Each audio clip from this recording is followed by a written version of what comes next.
Ora, boa noite. Como é que estás, André? Tudo bem? Fantástico. Muito Então, obrigado por me terem convidado. é isso mesmo, é isso mesmo. Temos aqui um membro da Resistência. O André passou por uma situação complicada com estes decretos ilegais proclamados pelo governo. E basicamente ele hoje está cá para nos explicar detalhe a detalhe como é que ele conseguiu fazer a sua defesa em tribunal depois de preso numa quarentena ilegal. Ahm, Podes-me contar como é que tudo começou? Bom, tudo começou quando fui trabalhar para a praia. Ehm, Recebi um telefonema de uma senhora do centro de saúde de Faro, ao que ela me informou que o meu senhorio, porque ela falou no nome dele, tinha testado positivo. Desenvolveu sintomas após ter sido vacinado. Ele depois testou positivo e denunciou o meu nome como sendo um contacto que eu tive com ele. Acontece que ela me disse que eu tinha que entrar de imediato e em quarentena e ter que realizar um teste ao SARS-CoV-2. E eu recusei, disse que estava a trabalhar, que não queria Obviamente. entrar em quarentena, até porque se eu não trabalhar não recebo. Tão simples quanto isso, não tenho ajudas, o Exatamente. Estado não me vai pagar pelos dias que ficar em casa. E ela aparentemente deu o número à GNR de Albufeira, Que loucura. o meu número, claro, e o meu nome. E por essas 3 da tarde recebi o telefonema do meu senhorio. Ele informou-me que a polícia estava lá em casa à minha procura e queria saber o local onde eu trabalhava.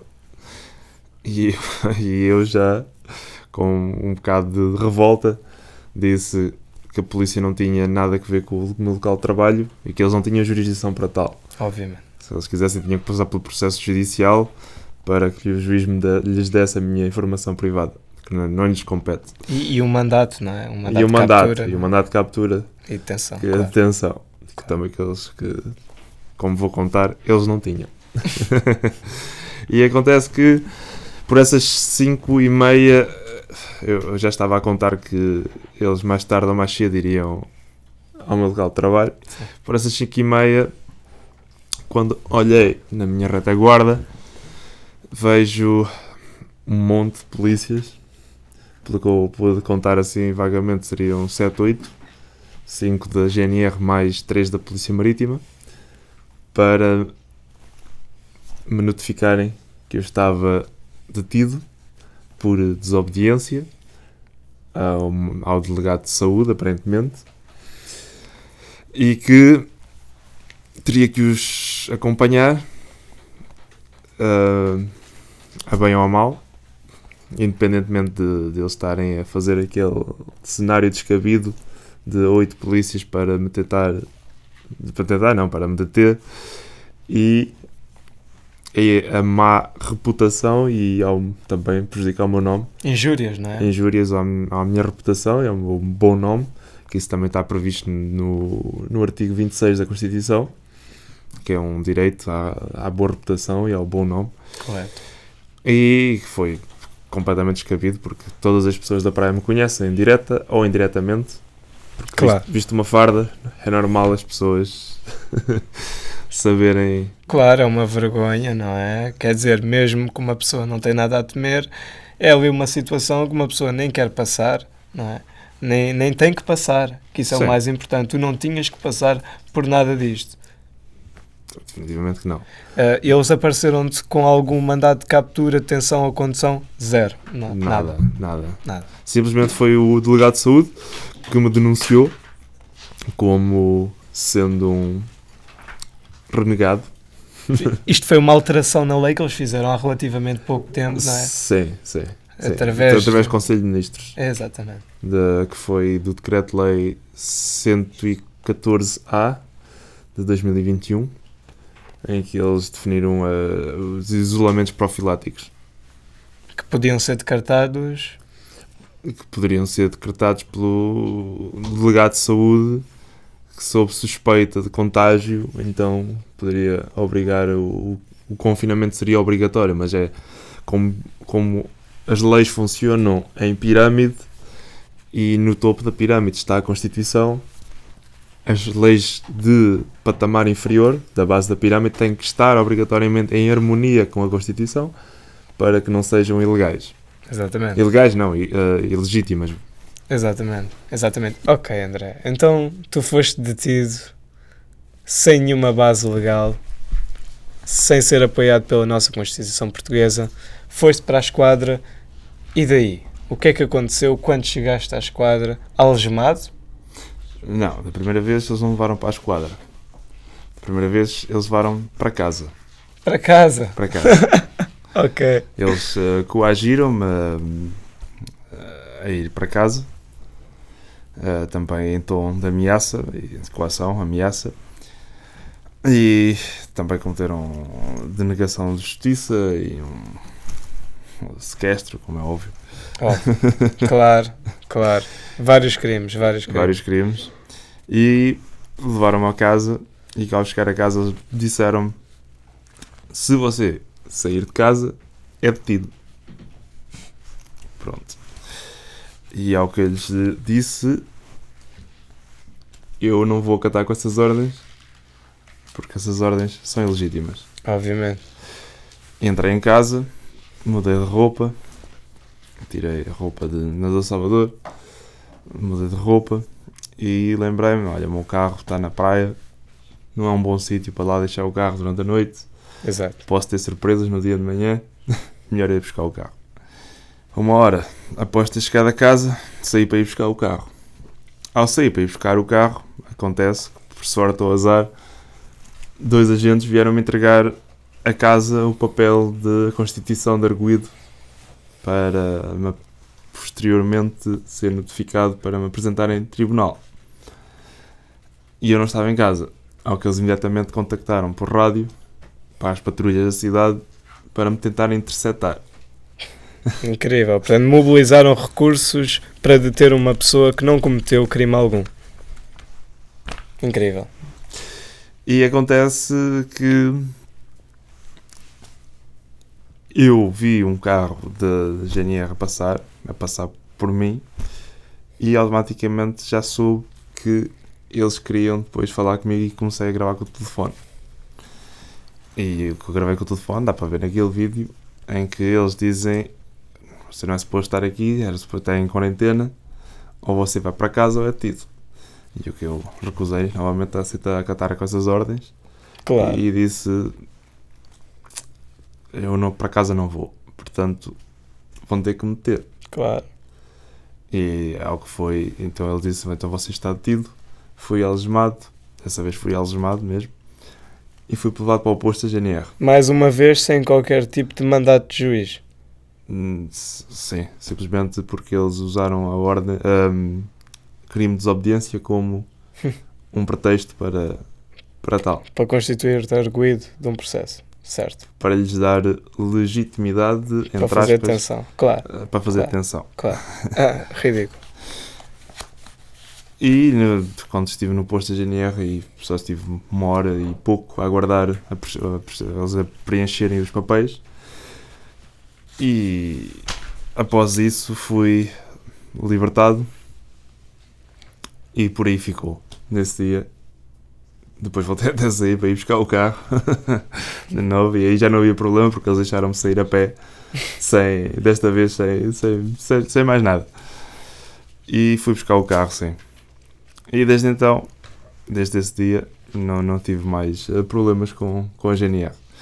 Mas a partir desse dia comecei a elaborar logo, não foi logo nesse dia, estive um dia a pensar, mas decidi que a minha melhor jogada seria instaurar um habeas corpus. Ok, para quem não conhece lá em casa, podes explicar um bocado o que é o habeas corpus e de que maneira é que o usaste para defender neste processo? Claro que sim. O habeas corpus está previsto na Constituição Portuguesa, no Código 31, no artigo 31, desculpem, da Constituição Portuguesa, que é um instrumento judicial em que se submete ao Ministério Público, ao Tribunal competente, e quando o indivíduo está privado da sua liberdade. E em caráter urgente, o juiz de instrução do Tribunal competente vai decidir se é deferido ou não o pedido de habeas corpus. Isto é para quando uma pessoa sente que a sua liberdade está restrita, ilegalmente ou ilegitimamente, por ordem de uma entidade competente, como é a Autoridade Regional de Saúde, que é uma entidade competente para determinar a privação de liberdade, que viola o artigo 27 da Constituição Portuguesa, que diz que todos os cidadãos têm direito à liberdade. Claro. E que ninguém pode ser privado totalmente ou parcialmente da sua liberdade, exceto de decisão judicial. Ninguém mais pode privar uma pessoa de liberdade sem passar por uma decisão judicial. Os tais mandatos, não é? Os tais mandatos. Ok, André. Então ir lá para casa, para as pessoas saberem como elaborar o pedido de habeas corpus. Explica lá para nós. Eu trouxe aqui umas folhas para vos explicar. Ok. Então é assim. Primeiro que tudo, vocês têm que ir ao website do habeascorpusportugal.com, que é liderada pelo Dr. Rui Castro. Ele já vos disponibilizou minutas utilíssimas, que vos vão dar muito jeito. E vão ao website e podem fazer download do caderno de minutas. Nesse caderno de minutas vão ter uma secção que diz habeas corpus, requerimento de habeas corpus, qualquer coisa assim do género. É só esfolhear, é um PDF, terão esse habeas corpus, esse modelo de habeas corpus nessas minutas. E a partir daí é só preencher os vossos dados, incluindo a descrição de factos, e enviar por e-mail, por carta registada, ou entregar em mão no tribunal competente, o local competente. Então, aqui no meu habeas corpus, agora tenho que coisar.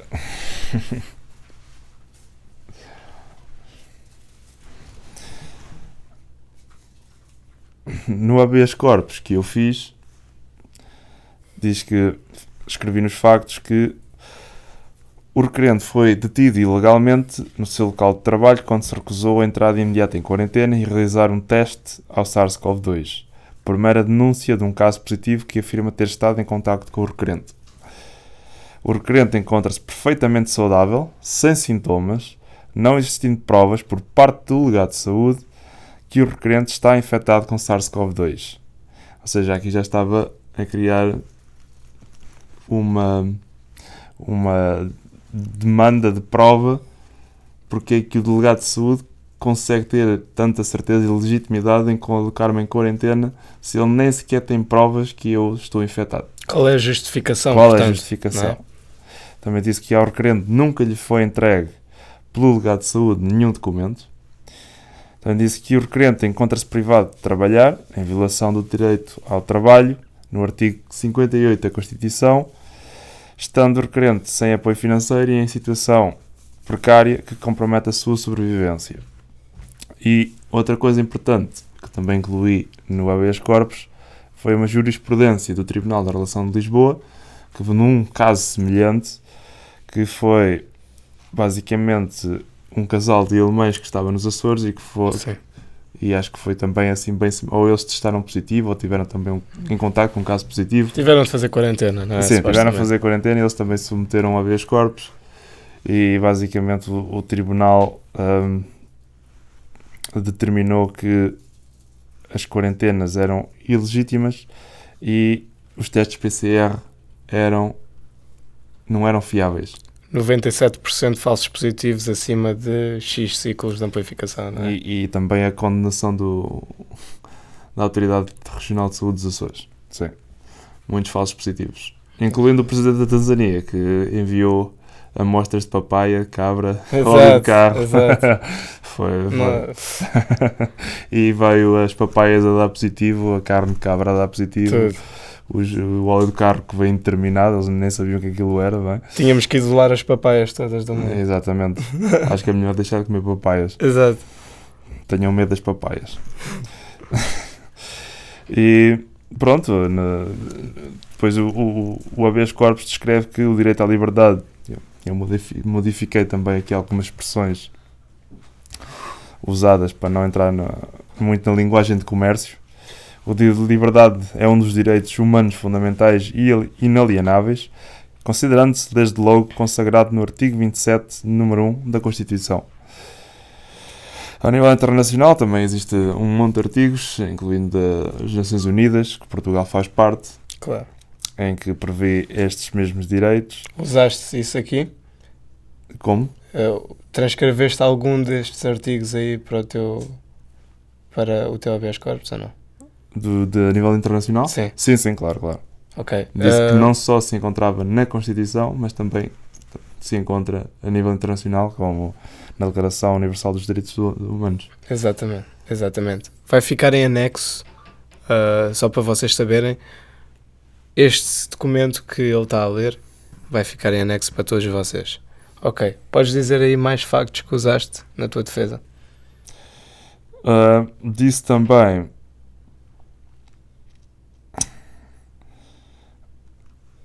aqui, pronto, do código do código 220 do Código de Processo Penal, que pelas alíneas que a detenção, os detidos à ordem de qualquer autoridade podem requerer ao juiz de instrução da área onde se encontram que ordene a sua imediata apresentação judicial, com algum dos seguintes fundamentos: estar excedido o prazo para entrega do Poder Judicial, manter a detenção fora dos locais legalmente permitidos, ter sido a detenção efetuada ou ordenada por uma entidade competente, a Autoridade Regional de Saúde, ser a detenção motivada ou ordenada por facto pelo qual a lei não o permite. Novamente, é uma medida inconstitucional, não existe qualquer base legal para o procedimento. E pronto, fiz o exposto ao Sr. Juiz de Instrução, pedi o deferimento, assinei por baixo e foi entregue, e passado 48 horas o Ministério Público aceitou o meu pedido e foi-me dado a notificação que me teria que apresentar em tribunal. Ok, portanto tu fizeste este pedido quanto tempo depois de seres detido? Ou seja, fui detido na terça-feira. Certo. Quarta-feira foi o dia que estive a pensar.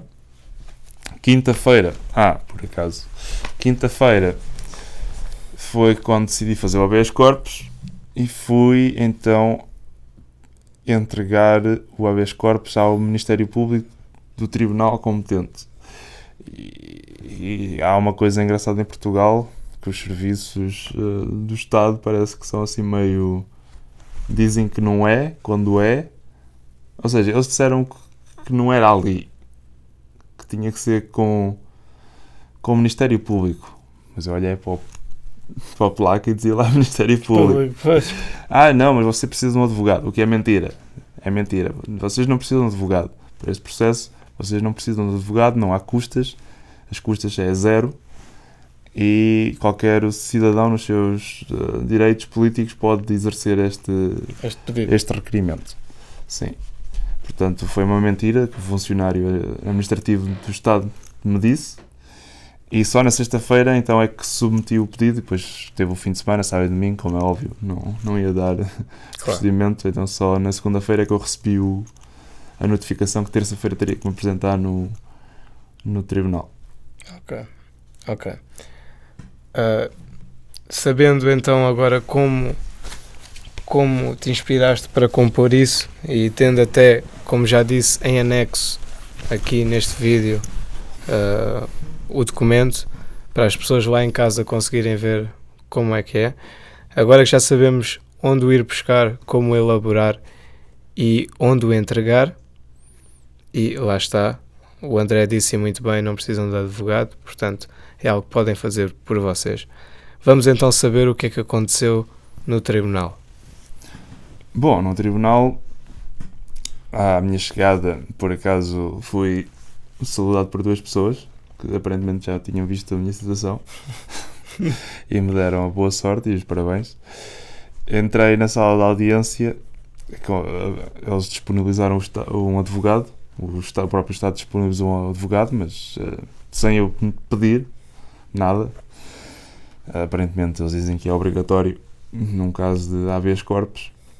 E durante a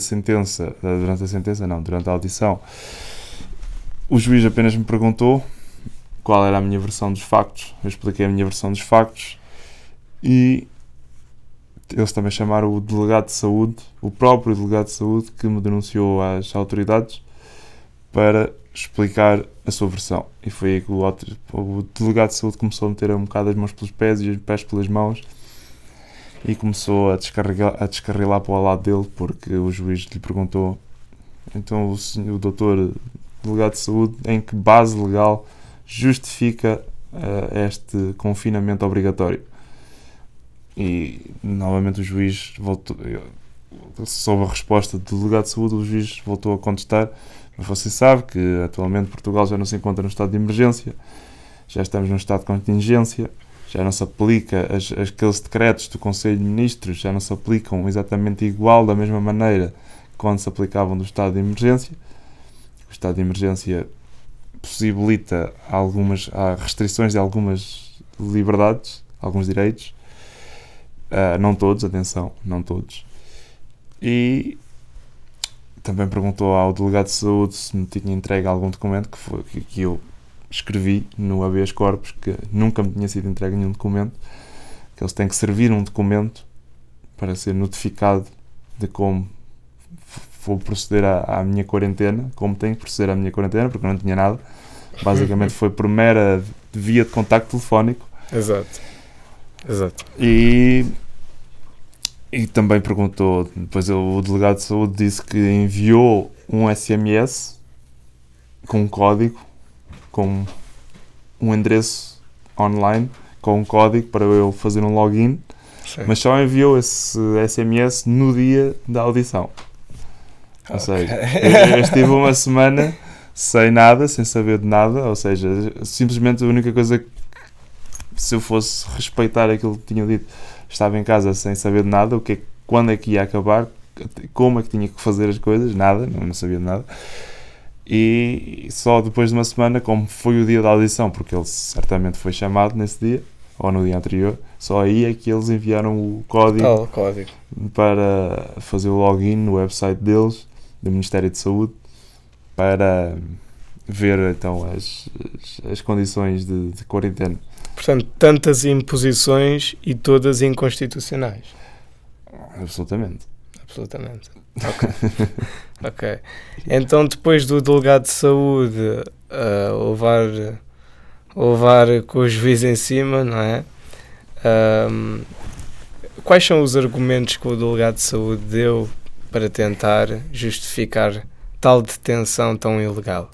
Bem, ele justificou com os decretos-lei do Conselho de Ministros, mas novamente os decretos-lei do Conselho de Ministros, como o juiz determinou muito bem, entram em conflito não estão em harmonia com a Constituição da República Portuguesa, e a Constituição da República Portuguesa hierarquicamente é uma lei superior a qualquer outra lei. Exatamente. E como tal, ele declarou inconstitucional tal medida, que é um confinamento obrigatório, porque viola o direito à liberdade do povo. Claro. A privarem-nos da nossa liberdade sem termos cometido qualquer crime. Ok. Sob mera suspeita de infecção por algo que até hoje as instituições nacionais e internacionais ainda não se deram ao trabalho de provar. Exato. Eu vi uma frase que é incrível, que diz assim: dizer que uma pessoa é doente até provar que ela é saudável é tão tirânico como dizer que uma pessoa é culpada até se provar inocente. Normalmente é o contrário, sim. Não é? És inocente até que se prove que tu és culpado. E aqui eles inverteram um bocado a situação, e é por isso que isto está errado, em muitas maneiras. Então, e diz-me, depois disso, o que é que aconteceu? Depois do delegado de saúde ter sido enxovalhado pelo juiz? Sim, porque de facto o juiz começou a, perante a negligência de como foi essa situação de notificar-me apenas uma semana após o início da suposta quarentena, só depois de uma semana é que me notificou por via eletrónica, nem foi documento. O juiz então disse que já não tinha nada mais a ouvir e que então ia proferir a sua decisão. Disse apenas para aguardar 15 minutos fora da sala de audiências e ao fim de 15 minutos voltar, e quando voltei o juiz declarou que eu era para ser devolvido à liberdade sem qualquer outra condição. Claro. E declarou que era inconstitucional o Decreto-Lei 114-A de 2021 do Conselho de Ministros. Correto.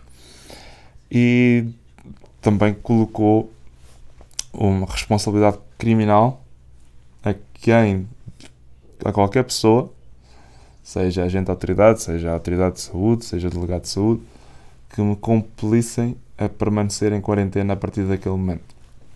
Ok, portanto, a partir deste momento, se algum daqueles polícias tentar assediar de alguma maneira para tu cumprires a quarentena inconstitucional e ilegal, um próprio juiz em tribunal escreveu na sentença que então isso dá direito a responsabilidade criminal. Sim, sim. Isso é incrível. E é bom saber que ainda há juízes lá fora que estão dispostos a fazer o que é correto e o que está na lei, não é? Que é isso que eles estão lá para fazer. Foi super interessante esta entrevista. Eu acho que as pessoas lá em casa aprenderam muito. E qual é a mensagem que tu queres deixar às pessoas que estão a ver isto, que já foram intimidadas pela polícia, já foram intimidadas aqui e ali e às vezes têm medo de passar por este processo judicial? O que é que tu tens a dizer? A primeira coisa que eu tenho a dizer é que, como o escritor Mia Couto disse, há quem tenha medo que o medo se perca. Okay? Exatamente. E não vale a pena ter medo, não se resignem, não fiquem a pensar que são fracos, que não têm poder. Vocês têm mais poder que aquilo que pensam. Exatamente. A soberania reside una e indivisivelmente no povo. Artigo 3 da Constituição. Exatamente. E não desistam. Por mais árduo que seja o caminho, poderá sempre haver uma luz no fundo do túnel. Vale sempre a pena lutar, não baixar os braços, e se façam aquilo que acham que é certo, não aquilo que vos dizem, ou que aquilo que vos passa socialmente, politicamente correto. Isso não é isso que nós queremos como sociedade, politicamente correto. Queremos uma sociedade que faz o que é correto. Tirem politicamente fora. Exatamente. Conta lá um bocadinho, então, o que é que daqui então não acabou o processo, não é? Não, ainda não acabou o processo. Então explica lá o que é que vem aí, o que é que nós vamos ver no futuro em relação a este assunto. Em relação a este assunto é que, como fui constituído arguido, possivelmente vou ter que fazer uma defesa, a não ser que, com esta jurisprudência que foi dada pelo Tribunal de Portimão, eles arquivem o caso. Claro, é isso que vai acontecer, não é? Eu gostaria que não, porque eu gostaria mesmo de ir à defesa, porque tenho umas, como já foi feito noutros países, tenho umas perguntas traiçoeiras que gostava de fazer ao Sr. Procurador. Ou no caso de quem me tiver a acusar desse crime de desobediência. Exato. Como, por exemplo, como já perguntei ao Instituto Ricardo Jorge, é assim que se chama? Ricardo Jorge? Sim. Para me providenciarem provas credíveis e científicas de existência da purificação, sequenciação Isolamento do e vírus. isolamento SARS-CoV-2. Uhum. Que eles, basicamente, disseram Não dá. que não tinham. Exato. Exato. E, portanto, eles, para me estarem acusados de um crime de saúde pública e de desobediência, eles têm que comprovar, então, antes de mais, a existência deste vírus SARS-CoV-2. E depois também apresentar a queixa-crime aos agentes, que eles foram várias vezes notificados, que façam o que entenderem, mas o que vocês fizerem terá as suas consequências. Ok, então vais com uma queixa-crime para a frente, para cima destes agentes. Sim, aos agentes e ao delegado de saúde, que neste caso será o cúmplice. Muito bem, muito bem. Vais ter a ajuda de um advogado ou vais tentar fazer tu o processo? Como é que vai funcionar? Eu apenas neste momento estou, como já tenho algum conhecimento de lei, apenas estou a pedir orientação a advogados de maneira a corrigir certamente aquilo que escrevo ou a orientar-me onde entrego e como entrego. E Tens algum advogado da resistência contigo neste momento a dar-te orientações ou poderias usar isto como um apelo lá à casa aos advogados e juristas que estão a ver para te darem uma ajuda? Bom, se tiver alguém comigo mais presente, não vou negar, como é óbvio. Eu, neste momento não tenho assim ninguém É isso. presente comigo. Ouviram lá em casa, pessoal, o André está aqui a precisar de pôr uma queixa-crime em cima deles e quem tiver as skills e os atributos para conseguir fazer isto acontecer e ajudar o André, ele vai agradecer sem dúvida. Eu já estou a trabalhar nela, já estou a escrevê-la e quando é que terminar, então depois vou até dar para um advogado, se me quiser ajudar, para fazer a revisão do documento, para talhar ou acrescentar o que seja mais prominente no documento. Exatamente. Que possa dar jeito, que possa já dar um certo avanço à causa. Ok, incrível. Portanto, uma das tuas acusações a eles vai ser, por exemplo... Uma das coisas vai ser, por exemplo, o sequestro. Exatamente. Sequestro, denegação de justiça, prevaricação, ameaça, coação, injúrias à tua... injúrias à minha tua boa imagem, reputação e imagem, Exatamente. pelo aparato policial descabido, que não havia necessidade de enviar Nada. 8 agentes para... Nem bases legais havia, não havia nada. Mas sim, exato, estás com 100% correto. Parecia que tinha cometido um homicídio, não é? sim. Sem dúvida. E pronto, isto mostra também que o nosso país e o mundo está a caminhar para um sítio escuro na democracia, onde o Estado pode dizer quem é que está detido, quem é que não está detido, sem qualquer crime, sem qualquer injúria a ninguém. Portanto, os únicos que fazem injúrias são da parte do Estado, vêm da parte do Estado, e eu acho que isto é uma coisa muito triste na nossa democracia, na história da democracia. Acho que aqui o André também pode concordar comigo, e para concluir, queres deixar mais alguma mensagem lá para casa? Vamos ver novidades sobre isto, com certeza. Certamente, uma queixa-crime aí a surgir. Vamos ver novidades. Sim, É esta certamente deverá demorar mais, não deverá ser assim em caráter tão urgente, mas certamente de uns meses. E vamos fazer aqui uma entrevista no estúdio quando tudo estiver acabado, para mostrar ao pessoal lá a casa como é que se faz uma queixa-crime e como é que se os mete na linha. Como é que metemos estas pessoas na linha que estão a tentar pisar os nossos direitos, que ninguém pode pisar. Ninguém pode pisar. Nem a polícia, nem o Estado, nem ninguém. E outra coisa importante a referir é que desconhecimento da lei não é desculpa. Exatamente. Estamos na época da informação, qualquer pessoa pode pesquisar isto, qualquer pessoa pode saber o que nós sabemos e mais. Portanto, é isso mesmo, ignorância não é desculpa. Olha, muito obrigado, André, por ter estado cá hoje. É isso mesmo, tudo bom, e vamos estar a ver mais do André quando ele apresentar a queixa-crime. Tchau.